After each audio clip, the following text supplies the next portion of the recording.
Occasion ఏదైనా location ఎక్కడైనా తెలుగువారి వేడుక అంటే ఆలివ్ మిఠాయి ఉండాల్సిందే. మొన్న రాజ్యాంగం దినోత్సవం జరిగింది.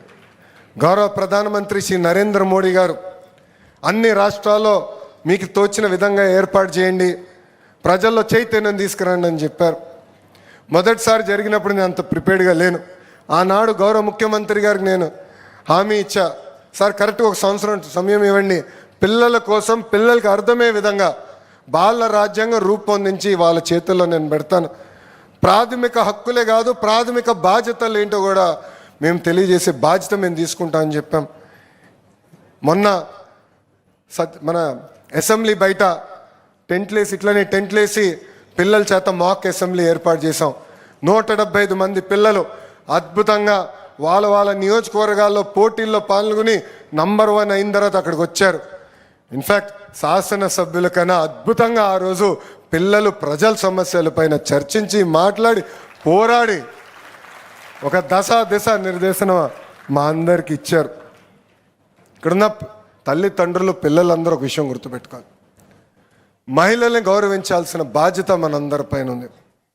తెలుగు వాడక భాషలో కొన్ని పదాలు వాడతారు, అది నేను ఎప్పుడైనా బాధ కలుగుతుంది. మహిళల్ని కించపరిచే విధంగా వాడతారు.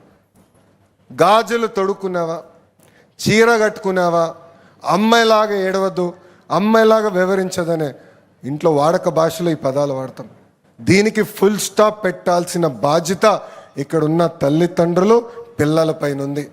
ఎవరన్నా ఈ భాష వాడితే వాళ్ళు ఒకటే చెప్పండి, విద్యాశాఖ మంత్రులు లోకేష్ చెప్పాడు ఈ భాష వాడేదానికి లేదు, మీరు వాడితే హెచ్ఎం గారికి రిపోర్ట్ చేస్తామని వాళ్ళకి చాలా స్పష్టంగా చెప్పాల్సిన అవసరం ఉంది. సమాజంలో ఎప్పుడైతే మహిళల్ని మగవాళ్ళతో సమానంగా గౌరవిస్తామో అప్పుడే ఆ సమాజం డెవలప్డ్ సమాజం అవుతుంది. ఇతర దేశాల కన్నా అగ్రస్థానంలో మనం నిలబడతాం. ఆర్థికంగా మనం ముందరికి వెళ్తున్నాం, నంబర్ 1 అవుతాం ఖాయం, దాంట్లో ఎలాంటి సందేహం లేదు.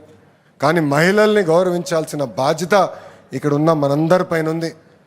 అందుకనే నేను విద్యాశాఖ మార్చులు అయిన తర్వాత ప్రాథమిక పాఠశాలలో మన పిల్లలకి ఇస్తున్న పుస్తకాలు చూసా, దాంట్లో ఇంటి పనులన్నీ ఆడవాళ్ళు చేసే ఫోటోలు ఉన్నాయి. నేను అప్పుడు అధికారులు అడిగా, నేను పెరిగే సమయంలో 50-50 చేశాం. బ్రహ్మని నాకు పెళ్ళి ఇప్పటికీ 19 సంవత్సరాలు అయింది. ఇంటి పనులు మేము 50-50 చేస్తాం, ఎందుకు బుక్కుల్లో 50-50 లేదని ఏకంగా 50% ఫోటోలు మగవాళ్ళు కూడా ఇంటి పనులు చేసే విధంగా మేము రూపొందించాం. నిజమైన మార్పు ప్రాథమిక పాఠశాల నుంచి మొదలవుతుంది. ఇక్కడ చాలామంది అక్కలు నవ్వుతున్నారు, నేను చెప్పిన దాంట్లో ఎలాంటి పొరపాటు లేదు కదా తల్లి, కరెక్ట్గా చెప్పానా? ఇంకో పక్కనే తల్లి పాఠశాలని రాజకీయాలకి దూరంగా పెట్టాం. మీరు చూస్తే రాజకీయ నాయకుల పేరులతో స్టూడెంట్ కిట్ ఇవ్వలేదు. సర్వేపల్లి రాధాకృష్ణ గారి పేరుతో స్టూడెంట్కి ఇచ్చాం. డొక్కా సీతమ్మ గారి పేరుతో మధ్యాహ్నం భోజనం పథకం ఏర్పాటు చేస్తున్నాం. మీరు చూడండి, మీ పిల్లలకి అందించిన పుస్తకాల్లో కానివ్వండి, మెటీరియల్లో కానివ్వండి, చివరికి ఇక్కడున్న ఫ్లెక్సీలో కూడా గౌరవ ముఖ్యమంత్రి గారి ఫోటో కానివ్వండి, ఉప ముఖ్యమంత్రి గారు పవన్ అన్న గారి ఫోటో కానివ్వండి, లేదంటే విద్యాశాఖ మార్చులుగా నా ఫోటో కానివ్వండి, ముందు మాట కానీ ఎక్కడా లేని పరిస్థితి. ఎందుకంటే రాజకీయాల్ని పాఠశాలకు దూరంగా పెట్టాలనేది గౌరవ ముఖ్యమంత్రి గారు నాకు ఇచ్చిన ఆదేశాలు, అది తూచా తప్పకుండా మేము అమలు చేస్తున్నాం. అనేక సంస్కరణలు తీసుకొచ్చామ్మా. 9600 పాఠశాలలో 1 క్లాస్ 1 టీచర్ విధానం తీసుకొచ్చాం. కరికులంని బలోపేతం చేస్తున్నాం.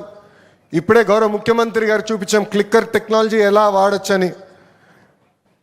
కేవలం పాఠాలే చెప్తాం కాదు, దాంట్లో ఎంతవరకు నేర్చుకున్నారు, డెప్త్ ఎంతవరకు వచ్చిందో నేరుగా తెలుసుకునేదానికి క్లిక్కర్ టెక్నాలజీ తీసుకొచ్చాం.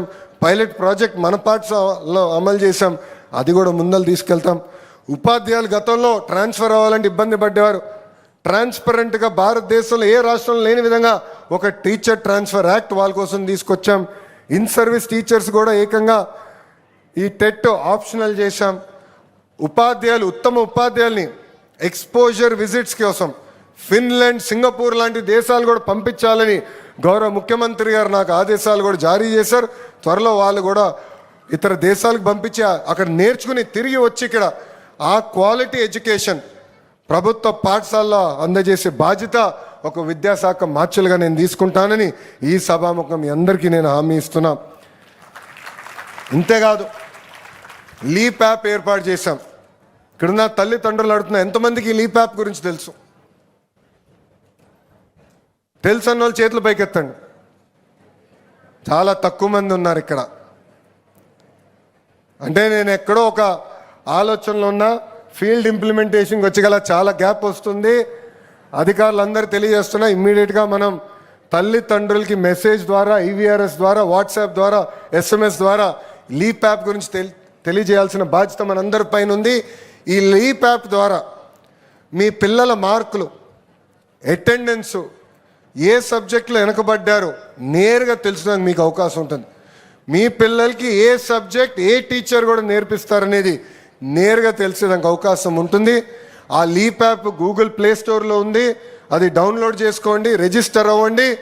ఆ లీప్ యాప్ ద్వారా తల్లిదండ్రుల్ని, ఉపాధ్యాయుల్ని, పిల్లల్ని అనుసంధానం చేసే లక్ష్యంతో మేము పనిచేస్తున్నామని ఇక్కడున్న తల్లిదండ్రులందరూ కూడా తెలియజేసుకుంటూ, చివరిగా ప్రభుత్వ పాఠశాలలు అంటే కొంతమందికి చిన్న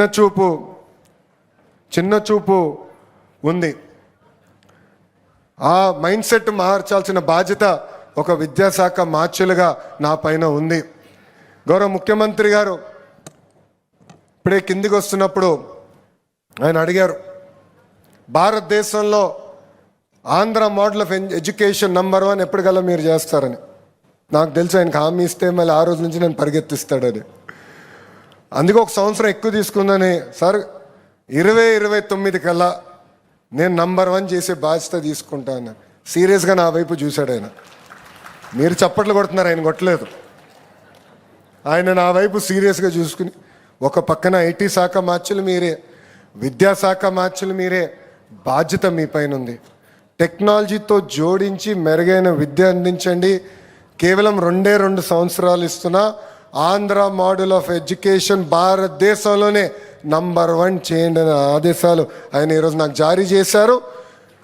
ఆ ఆదేశాలు తప్పనిసరిగా మేము స్వీకరిస్తాం. 100% భారతదేశంలోనే నంబర్ 1 చేసే బాధ్యత మేము తీసుకుంటామని ఈ సభాముఖంగా గౌరవ ముఖ్యమంత్రి గారికి నేను హామీ ఇస్తూ,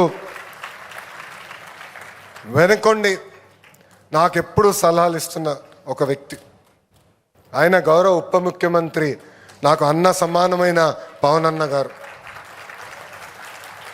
క్యాబినెట్ మీటింగ్ కరెక్ట్గా ముందెళ్తాం. ఒక 15-20 నిమిషాలు ఉంటుంది. ఎప్పుడు వెళ్ళి అన్ని కలుస్తా, డిస్కస్ చేస్తాం. మధ్యాహ్నం భోజనం విషయంలో కానీ, స్కూల్ కిట్ గురించి కానీ, కరికులం గురించి కానీ, మహిళలు గౌరవిస్తాం విషయంలో కానివ్వండి, ఇవన్నీ మేము డిస్కస్ చేస్తాం. ఇది ఎందుకు చెప్తున్నానంటే టీం వర్క్గా మేము పనిచేయాలి. మీ పిల్లల గురించి అందరం ఆలోచిస్తున్నాం.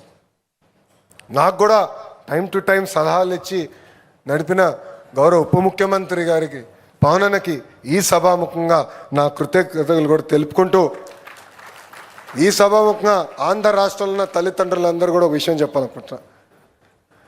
ఈరోజు ప్రభుత్వ పాఠశాలలో అద్భుతమైన యూనిఫామ్లు ఇస్తున్నాం, పుస్తకాలు ఇస్తున్నాం, బ్యాగులు ఇస్తున్నాం, చివరికి షూస్ కూడా ఇస్తున్నాం. ఏదో చదువుతో కాదు, పాఠాలతో పాటు ఆటలు, యోగా, ఇవన్నీ కూడా మేము నేర్పిస్తున్నాం. నైతిక విలువలు కూడా పిల్లలకి అందజేస్తున్నాం. రండి, మీ పిల్లల్ని కూడా ప్రభుత్వ పాఠశాలలో చేర్చండి. కలిసికట్టుగా మాణిక్యాలని తయారు చేసే బాధ్యత మనందరం తీసుకుందామని ఈ సభాముఖంగా ఆంధ్ర రాష్ట్ర ప్రజలందరికీ నేను పిలుపునిస్తూ, నాకింత అద్భుతమైన అవకాశం ఇచ్చిన గౌరవ ముఖ్యమంత్రి గారికి నా హృదయపూర్వక ధన్యవాదాలు తెలియజేసుకుంటున్నా. ఎందుకంటే ఎప్పుడు నేను ఏం అడిగినా విద్యా విధానంలో అనేక సంస్కరణలు తీసుకురావాలనుకుంటున్నాను సార్. ఇట్లా చేయాలనుకున్నప్పుడు క్యాబినెట్ మీటింగ్లో కూడా అద్భుతంగా చర్చలు జరుగుతున్నాయి. టీచర్ ట్రాన్స్ఫర్ యాక్ట్ మీద సుమారుగా 30 నిమిషాల పాటు చర్చ జరిగింది. పర్ఫార్మెన్స్ ఇంప్రూవ్ చేయండి, లెర్నింగ్ అవుట్కమ్స్ ఇంప్రూవ్ చేయండి అని వెనుకొండి మమ్మల్ని నడిపిస్తున్న గౌరవ ముఖ్యమంత్రి గారు. నవ్వుతా నేను ఎప్పుడు చెప్తా ఉంటా, యువకులం, ఉత్సాహవంతులం, మిసైల్ లాంటి వాళ్ళం. కానీ గౌరవ ముఖ్యమంత్రి గారు ఆయనకున్న అనుభవాలతో ఆయన GPS లాంటి వారు. అంటే మిసైల్ ఎక్కడికి వెళ్ళాలి, సరే డైరెక్షన్లో వెళ్తుందా లేదా అని టైం టు టైం చెక్ చేస్తూ మాకు చెప్తా ఉంటారు. లేదంటే మేము మా పైన పడి మొత్తం సెల్ఫ్ డిస్ట్రక్షన్ చేసే పరిస్థితి కూడా ఉంటుంది. అందుకే అద్భుతమైన టీం ఉంది. గౌరవ ముఖ్యమంత్రి గారి ఆదేశాల మేరకు అన్ని కార్యక్రమాలు తూచా తప్పకుండా అమలు చేసి ఆంధ్ర రాష్ట్ర ప్రజలు గర్వపడే విధంగా విద్యా వ్యవస్థను ముందలు తీసుకెళ్తానని గౌరవ ముఖ్యమంత్రి గారికి సభాముఖంగా హామీ ఇస్తూ ఎప్పుడు నా వెనకాల ఉంటూ నేను ఇచ్చిన ఏ కార్యక్రమమైన ఆదేశాలైనా నవ్వుతూ అమలు చేస్తున్న కూనా శశిధర్ గారికి, విజయ రామరాజు గారికి, అదేవిధంగా మా ఎస్పీడి శ్రీనివాస్ గారికి, చాలామంది ఈ కార్యక్రమానికి రాలేకపోయారు. రంజిత్ భాషా గారేమో గౌరవ ఉప ముఖ్యమంత్రి గారితో ఉన్నారు, భరత్ గుప్తా గారు హైయర్ ఎడ్యుకేషన్ చూస్తున్నారు, గణేష్ గారు స్కిల్ డెవలప్మెంట్ చూస్తున్నారు.